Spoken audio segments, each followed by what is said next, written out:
The first time Luca Ferrara heard his voice, he thought, "This man is lying about how he feels." It was 11:40 p.m. Luca was 40 minutes into a 4-hour wait at the Bandera County staging area, grounded by a wind advisory that had clipped the flight window for their medical helicopter. A wildfire in the hill country had jumped a containment line at dusk and was moving northeast. 3 fire crews were repositioning, and a wildland fire lookout named Wes Darden, stationed alone on a ridge tower 12 miles from the nearest road, had called in a medical situation. Staging. "This is Tower 9. I have a situation up here. Non-emergency. Requesting medical standby. Non-emergency." Luca had been a flight nurse for 7 years. He had learned, in those 7 years, to listen to the words people used to describe their pain and hear the words they chose not to use. Non-emergency from a man alone on a ridge in the middle of a wildfire. At midnight, in a voice that was absolutely level, that word was doing a tremendous amount of work. He keyed his radio. "Tower 9. This is Flight Nurse Ferrara. Star Flight staging at Bandera. Walk me through the situation." A pause. "Then, I've had some chest tightness for about 3 hours. Probably just smoke inhalation. The fire is 2 ridges out. Wind shifted earlier and I caught some of it before I repositioned." Another pause. "I didn't want to call it in, but regs say I have to if it's lasted more than 2 hours. I didn't want to call it in." There it was. "Smart call," Luca said. "How old are you?" 38. "Any cardiac history?" "No." "Rate the tightness 1 to 10? A pause that lasted 1 beat too long. 4. Wes Darden said. Luca looked at the weather monitor. "Wind advisory valid until 2 a.m. The helicopter wasn't going anywhere for at least 90 minutes. He pulled his chair closer to the radio. "Wes," he said, "I'm going to be here for a while. Let's talk." The lookout tower on Ridge 9 was. Wes had always thought this, in the 5 seasons he'd worked it, the most honest place he'd ever been. Nothing between him and the sky. Nothing between him and the fire when it came. Just the tower, and the glass, and the Osborne firefinder on the table, and the radio, and the particular silence of a hill country night that was never actually silent if you knew what to listen for. He had learned to know. 5 seasons of 48-hour watches, alone, with nothing to do but look and listen and report. He was good at looking and listening. He was less good at reporting when the thing he was observing was himself. The chest tightness had started at 8 p.m., 3 hours after the wind shifted and pushed smoke across his ridge. He had repositioned as protocol dictated. He had logged the smoke exposure. He had noted, with the same flat professional attention he gave everything, that his breathing felt slightly restricted and his chest felt compressed, like something was sitting on it. He had waited 2 hours to see if it resolved. It had not resolved. He had waited 1 more hour because the regs said to, and he had wanted to be certain before he called in something that might be nothing, and because he had not wanted to call in something that might bring a helicopter into a wind advisory for him, when it might be nothing. The flight nurse's voice on the radio was different from what he'd expected. Not clipped, not clinical, unhurried, like someone who had decided that the 90 minutes of nothing before the wind cleared was his to give. "The fire?" Wes said. "What can you see from staging?" "The glow on the ridge line to the north," Luca said. "Some smoke. The air quality monitor is reading orange." A pause. "You can probably see more from where you are. To ridges out. Still moving northeast. The rate of spread has slowed since midnight. Moisture coming up from the south." He looked at his Osborne finder. "It's going to miss the Medina River corridor if the wind holds.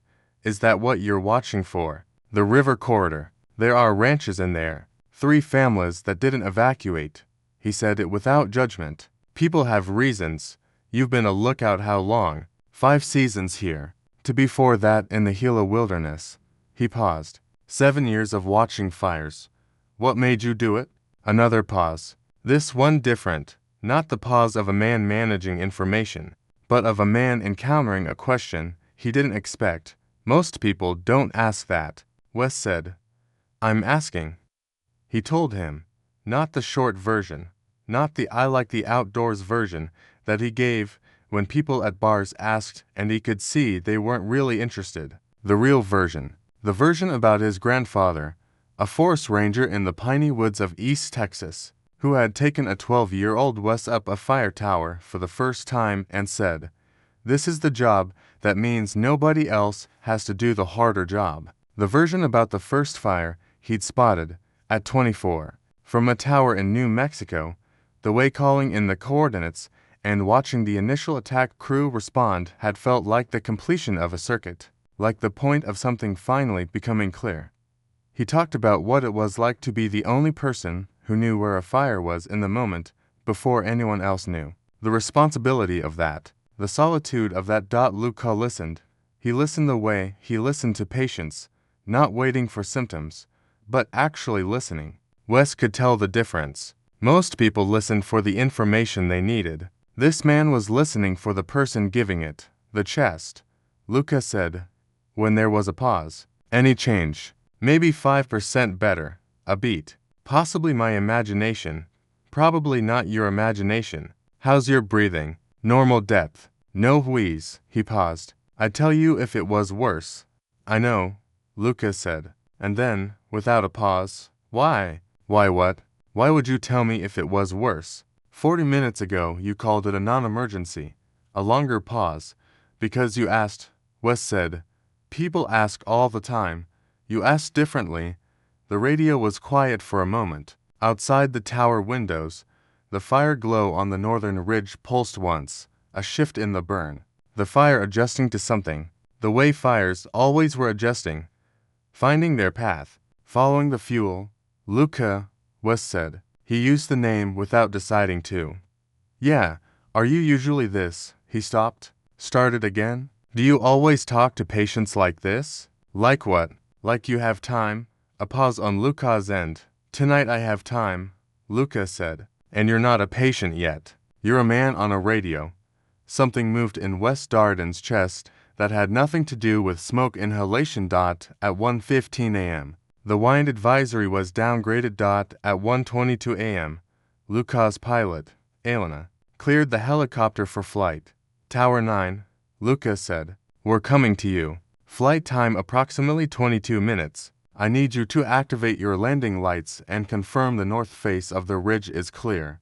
"North face is clear. Landing lights active." A pause. "Luca." "Yeah, you don't have to. It's probably just smoke inhalation." "Wes."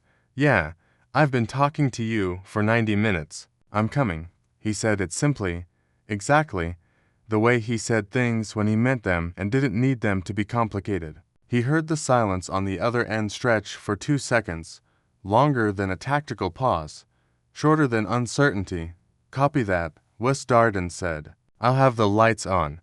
The ridge came into view at 1:44 a.m. Luca had been on hundreds of night approaches, oil rigs, highway accidents, ranch calls in terrain that had no business having helicopters called to it. He had a specific, practiced ability to see a landing zone from altitude and assess it before they were committed to the approach. What he saw when the tower lights came up was this: a metal structure on a rock ridge. For legs, a glass cab at the top, the landing lights creating a yellow square on the flat rock below it, and a figure standing at the rail of the cab level, looking up at the sound. 20 minutes on the radio, and he already knew things about this man. The voice, the pauses, the way he said people have reasons without judgment. The sentence "you asked differently." He had assembled a person from those things. The way he always assembled people from voices and vital signs and the things they chose to tell him. Now there was a shape in the dark above a fire. He would have a face in for minutes, he noticed. With the same careful attention he gave everything, that he was aware of this in a way that had nothing to do with the medical assessment. Wes Darden was not what Luca had expected, which was interesting because he hadn't known he'd been expecting anything. He was standing at the base of the tower when Luca came down from the helicopter, tall, rangy, with the particular physical economy of someone who worked alone in outdoor environments and had reduced every movement to what it needed to be. Deeply tanned, dark blonde hair that had been cut practically rather than stylishly, eyes that were gray, Luca registered, and steady. Very steady. He was also, clearly, not fine. The skin around his mouth was slightly pale. He was breathing with the controlled, deliberate rhythm of someone who had been managing discomfort for hours and had gotten good at managing it. "Flight Nurse Ferrara," he said. "Luca." He held out his hand. "Let me see you." What followed was the assessment, pulse ox, cardiac monitoring, auscultation, the history he'd already taken on the radio now confirmed in person. The chest tightness was real. The oxygen saturation was 94%, which was low enough to be meaningful and not low enough to be emergency. Smoke inhalation with possible mild bronchospasm. Nothing immediately life-threatening. Nothing that hadn't needed a medical professional, either. "You waited 5 hours, Luca said. He wasn't accusing. He was documenting. 3 hours before I called. 1 more before I got through to you." Wes held still while Luca placed a second lead. "I didn't want to call a helicopter for something that might resolve. It didn't resolve." "No. Next time you call at 2 hours, Luca said. "I know. I'm serious." "I know," Wes said again. He was looking at Luca with the same steady, unreadable quality he seemed to bring to everything. "You drove 22 minutes in the middle of the night in a wind advisory for something that turned out to be a 4 on a 10-point scale. I drove 22 minutes in the middle of the night because a man alone on a ridge had chest tightness for 3 hours and called it a non-emergency." Luca looked up at him. "That sentence has a problem in it. The non-emergency part, the alone part," Luca said. Something moved in Wes Darden's expression. Subtle. A shift that Luca might have missed if he hadn't spent 90 minutes learning the architecture of this face from a voice. He filed it and kept working. The treatment was straightforward. Bronchodilator. Supplemental oxygen. Monitoring. They were on the rock ledge below the tower with the helicopter 40 feet away and Elena doing post-flight checks. The hill country spread in every direction. The fire glow to the north still present, but softer. The wind calmed almost nothing. Wes sat with the oxygen mask on and looked at the fire, not with the wariness of someone watching a threat, with the focused, professional attention of someone who was, even now, still on watch. Luca sat beside him on the same flat rock and watched the monitoring equipment and tried to locate the thing he was noticing. "Tell me about the rich families," Luca said. "Which ones?" "The ones who didn't evacuate." Wes was quiet for a moment. "The Hendersons have been on that land for 4 generations. They've ridden out 3 fires. The Garcias have livestock they won't leave. 30 head of cattle and a horse that won't trailer." He looked at the glow. "The third one is a man named Earl, who is 83 and told the evacuation coordinator that he would leave when he was dead and not before. Do you know all of them personally?" "I know everyone in the monitoring radius." He paused. "It's part of the job, knowing what's down there, what I'm watching over. Do they know you're up here watching? They know there's a lookout on Ridge 9. He adjusted the oxygen mask. "I'm not sure they think much about who it is."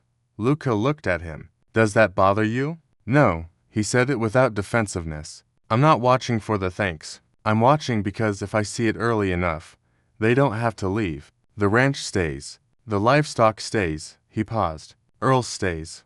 Luca was quiet for a moment. "You're watching over people who don't know your name," he said. "Yes, and you've been doing that for 7 years?" "Yes, and when something happened to you, tonight, when you were the one who needed the watch, you waited 3 hours to ask for it." Wes turned his head slowly and looked at Luca. The oxygen mask made his expression harder to read, but his eyes were doing something specific, registering. "That's a fair observation," he said. "I'm not criticizing," Luca said. "I'm just—" He stopped. He looked at the fire and then at the man beside him and thought about 90 minutes on a radio and a voice that had told him about a grandfather and a tower and the completion of a circuit, and about the way Wes had said you asked differently as if being asked differently was something unusual. I'm just noting it." Wes was quiet. I'm better at watching out for other things than for myself, he said. I know that about myself. Is there someone? Luca stopped. Someone? I was going to ask something personal. You've been talking to me for 2 hours.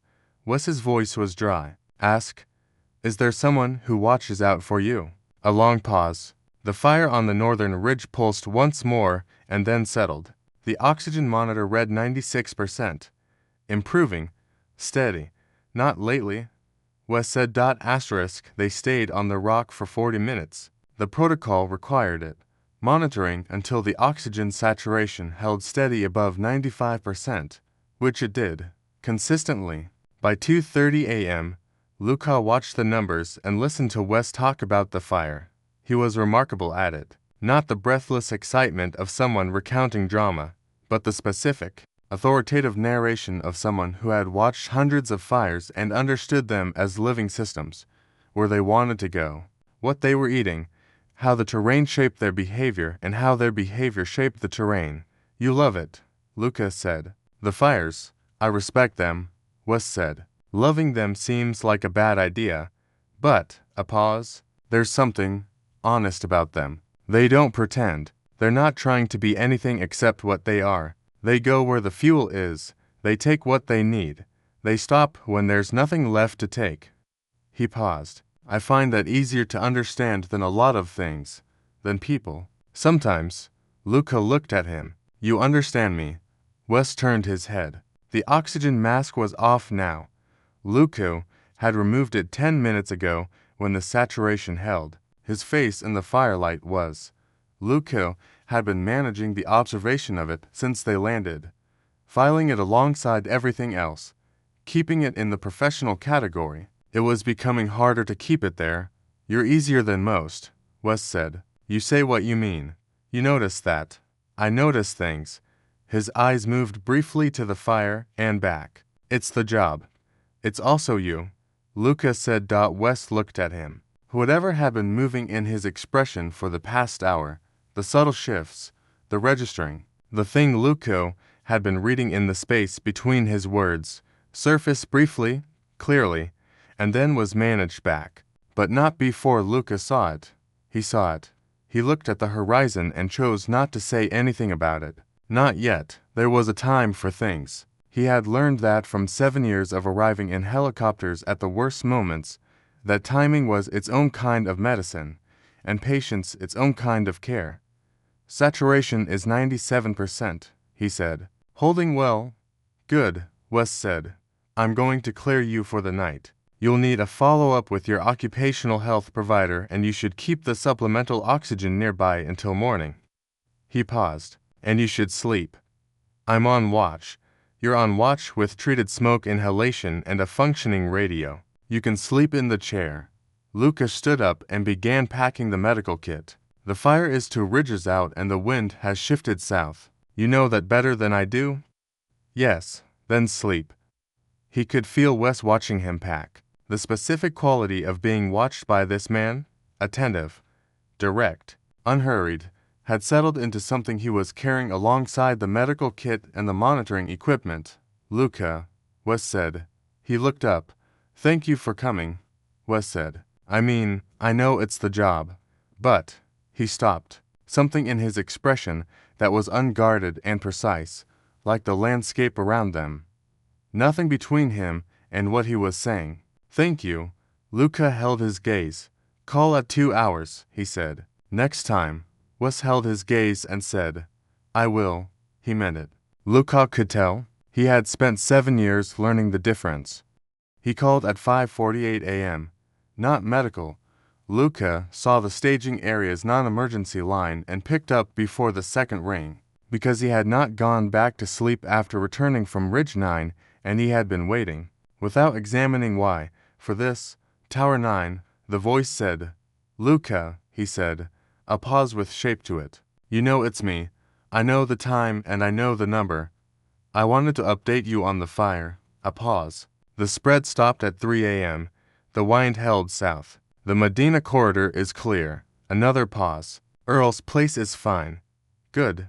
Luca was at the staging area window. The hill country visible in the early light, The smoke column to the north smaller than it had been at midnight. How's the chest? 97% last time I checked. No tightness since about 3. He paused. I slept. I told you to. You did. A beat. Did you sleep? No. Why not? Luca looked at the smoke column. Waiting for the update on the fire? A pause? Luca. Wes said. Yeah, I'm off watch at 0800. The crew rotation comes in. Another pause. I have a truck at the trailhead. 2-mile hike down from the ridge. I know, Luca said. I saw it on the approach. There's a place in Bandera. Opens at 7. Best breakfast in the hill country. I've tested this extensively over 5 seasons. Luca looked at the clock. 5:51 a.m. He had been on shift. Since 6 p.m., his relief came at 7. I'll be off shift at 7, he said. I'll be at the trailhead at 7:15. It's a 2-mile hike. I'll move fast. Luca almost laughed. Not quite. It came out as something quieter, something that he decided meant roughly the same thing. Your saturation was 97%. It's 2 miles on a maintained trail. Wes said, I've been doing harder things for 5 seasons. You're going to call your occupational health provider today. After breakfast. Before. A pause. During. Wes. I'll call before. He said it the way he said everything, plainly, as a thing he would do, because he said he would. Luca. Yeah, I don't do this. I know. I mean, he stopped. Started again? I'm better at the watch than at whatever comes after the watch. I know that too, Luca said. I've been listening. A long pause. In it, Luca heard the hill country morning, the birds starting, the wind, the specific quiet of a place that had been through something in the night and was coming out the other side. 2 miles is 25 minutes. Wes said, I'll see you at the trailhead. I'll be there. Luca said. He was there. The trailhead parking area was empty except for Wes's truck, a faded green F-150 with a Forest Service antenna on the roof and the specific accumulation of gear and dust. That meant it had been working for years. Luca pulled in at 7:13 and sat with the engine idling and watched the trail dot at 7:19. Wes came out of the tree line. He looked different in the morning than he had at midnight on the ridge. Same height, same economy of movement, but the firelight was gone and the daylight gave him back differently. Less dramatic, more real, the kind of face that held up in ordinary light, that would look the same in a grocery store or a waiting room or a diner in Bandera, which was where they were going, which was what this was. He walked to the truck. He looked at Luca through the passenger window. Luca rolled it down. You moved fast. Luca said, I said I would. He opened the door. He sat in the passenger seat and he smelled like smoke and pine and the outside. And he looked at Luca with the same steady gray eyes that had been watching fires from a tower for 7 years. And there was something in them that was not steadiness. Not entirely. How far is the place? Luca said. 7 minutes. He looked forward, through the windshield. Luca. Yeah, last night. He stopped. Luca waited. I've been on that ridge for 5 seasons, Wes said. I've had 52 watches that were longer than last night. I've watched bigger fires. He looked at his hands in his lap. The same hands that had been on the radio at midnight, that had held the oxygen mask, that had pointed at the fire's likely path with the automatic authority of someone who knew what they were looking at. I don't know what was different about last night. Luca looked at him, at the profile of him, the jaw, the lines at the corner of his eyes from years of squinting at distances, the particular stillness. I think you do, Luca said. A long pause. Then Wes turned his head and looked at Luca. Directly, the way he did everything. The way he watched fires and called in coordinates and said you asked differently as if it were the most natural observation in the world? Yes, he said. I think I do. The hill country morning was doing what it did. Birds, light, the smell of cedar and dust and somewhere the distant smoke that would be gone by noon. Ordinary and extraordinary at once. The way mornings were after the kind of nights that changed the shape of things. Luca reached over. He put his hand on Wes's, the one resting on the center console. Open, the way hands were open when people were not guarding them. He didn't grip it. He just placed his there. Weight and warmth. Wes looked at their hands. Then he turned his hand over. Slowly, with the same deliberate care he brought to every movement, and held on. 7 minutes to the best breakfast in Bandera. Luca said, I've tested it extensively. Wes said, I trust your testing. Luca said. He drove. Behind them. Somewhere on Ridge 9, the morning watch crew was logging in. The fire was 2 ridges out and losing ground. The Medina corridor was clear. Earl's place was standing. The watch had held. Some things, when you paid enough attention, did.